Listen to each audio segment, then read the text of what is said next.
Bonjour et bienvenue sur Rubber & Steel, je suis Marco et aujourd'hui je vais vous présenter quelques petites pépites qui ont été présentées au Watches & Wonders 2024 qui viennent d'avoir lieu. Et je dois dire que même si j'ai été déçu par certaines marques, j'ai quand même vu de très belles montres passer et donc pour analyser toutes ces belles pièces, on va directement entrer au cœur de l'horlogerie.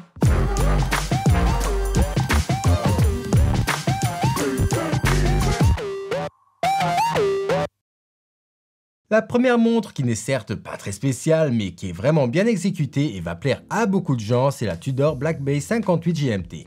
Certes, elle ressemble beaucoup à la Black Bay GMT qui existe déjà, mais déjà elle a des couleurs plus chaudes et qui font plus vintage. Deuxièmement, cette montre va avoir de bien meilleures proportions que la Tudor Black Bay GMT puisque cette 58 GMT a un diamètre de 39 mm et une épaisseur de 12,8 mm, alors que la Black Bay GMT a un diamètre de 41 mm et une épaisseur non négligeable de 14,6 mm. Donc cette 58 GMT devrait convenir à une plus grande variété de poignées et ça c'est cool. En plus de ça, ils ont remplacé le fermoir dégueulasse de la Black Bay GMT pour y mettre le nouveau fermoir qui est équipé du système d'ajustement rapide T-Fit, qui est pour moi un must sur une montre et un nouveau mouvement certifié Meta qui équipe cette montre. Si je devais vraiment trouver des points qui me déplaisent, ce serait le fait qu'ils foutent ce cadran sur tous leurs modèles de montres et ça commence à faire chier. Et deuxièmement, j'aurais bien aimé avoir un bracelet type jubilé sur cette montre. Et pour finir, niveau prix, la montre coûte 4 510 €. Du côté de chez Cartier aussi, il y a eu de belles sorties, comme par exemple la nouvelle couleur de cadran sur les Santos qui est vraiment cool, mais la montre qui m'a vraiment tapé dans l'œil, c'est la Cartier Santos Dual Time. Je trouve cette montre tout simplement géniale. Au moment où je tourne cette vidéo, la fiche technique complète n'est pas encore disponible sur le site, mais je peux déjà vous donner quelques informations. Déjà, un très bon point, c'est que la montre est équipée d'un mouvement automatique. Ensuite, on va avoir un boîtier qui va avoir une largeur de 40,2 mm et une longueur de 47,5 mm et une épaisseur de 10,1 mm. Et donc, avec ces dimensions, c'est une montre qui ne sera pas faite pour les petits poignets. Puisque comme la majorité partie d'entre vous le savent, un boîtier carré de 40 mm aura beaucoup plus de présence au poignet qu'une montre ronde du même diamètre.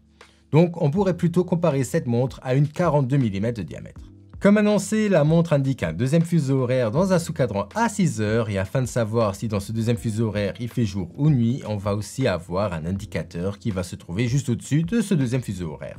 Pour moi, c'est une magnifique montre que j'ai hâte de voir en vrai et niveau prix, j'ai vu passer sur internet comme quoi elle coûterait 8 800 francs suisses, ce qui ferait à peu près 9 000 €. On passe chez Vacheron Constantin qui a sorti deux Over6 qui m'ont vraiment fait de l'œil.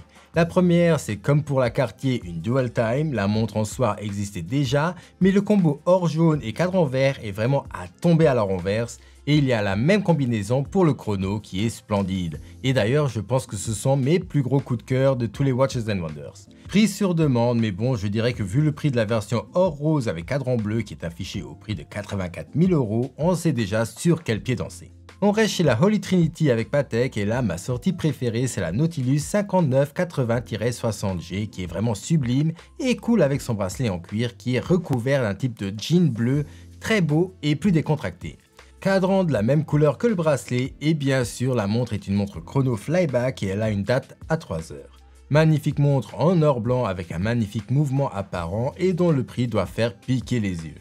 Une petite pause pour vous dire que si ce genre de contenu vous plaît et que vous aimez être au courant des dernières actualités horlogères, le petit like et l'abonnement sont fortement appréciés. Activez la cloche pour être notifié quand une nouvelle vidéo sort. Et bien sûr, dites-moi en commentaire quelle montre des Watches & Wonders vous a le plus fait de l'œil. C'est toujours très intéressant de vous lire. Maintenant, chez Artia, qui est une marque que je ne connaissais pas du tout, et quelle belle surprise! Leur montre Purity Stairway to Heaven est une réelle œuvre d'art.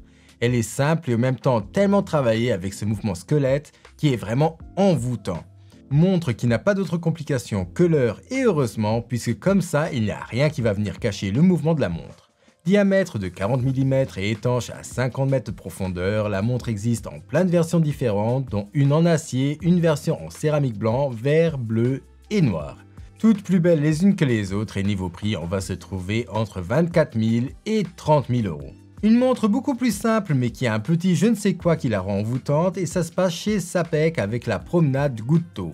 Ici, on va avoir un cadran très épuré à la Mauser avec juste 3 aiguilles et un cadran sublime. Et la montre s'appelle goutte d'eau parce que sur le cadran, c'est comme si à l'endroit où se trouve l'aiguille des secondes, il y avait une goutte d'eau qui venait de tomber et que celle-ci avait créé une ondulation qui parcourt tout le cadran. La merveille ne s'arrête pas là puisque à l'arrière, on va retrouver un magnifique mouvement automatique qui est équipé d'un micro-rotor. Diamètre de la montre 38 mm, donc très élégante, et la montre est étanche à 50 mètres de profondeur et cette montre coûte 18 000 francs suisses. On va finir avec une montre très impressionnante maintenant de chez Sirius qui s'appelle la Ethereal Twin Orbital Tourbillon. De tourbillon volant dans la partie du bas du cadran et dans la partie du haut, on va avoir une sorte de triangle qui va avoir une pointe blanche et des chiffres en son centre. Et c'est là que ça devient intéressant puisque les chiffres au centre ce sont les heures et la pointe blanche va indiquer les minutes et donc le triangle va bouger tout autour du cadran.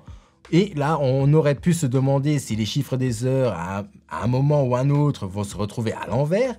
Et ben non, la marque a pensé à tout et les chiffres des heures vont bouger au même temps que le triangle afin de rester toujours droit et rendre la lecture de l'heure extrêmement facile et agréable. Et pour finir, le prix de la montre n'est pas affiché sur leur site internet et cette montre est limitée à 18 exemplaires. Donc vous n'êtes pas prêt d'en voir une se balader dans la nature. Voilà, ceci conclut cette vidéo des montres présentées au Watches and Wonders 2024 et comme déjà dit, si le contenu de la chaîne vous plaît, n'oubliez pas le like, le commentaire et l'abonnement. Et moi je vous dis à dans 2 semaines pour les actualités horlogères de ce mois d'avril. Au revoir!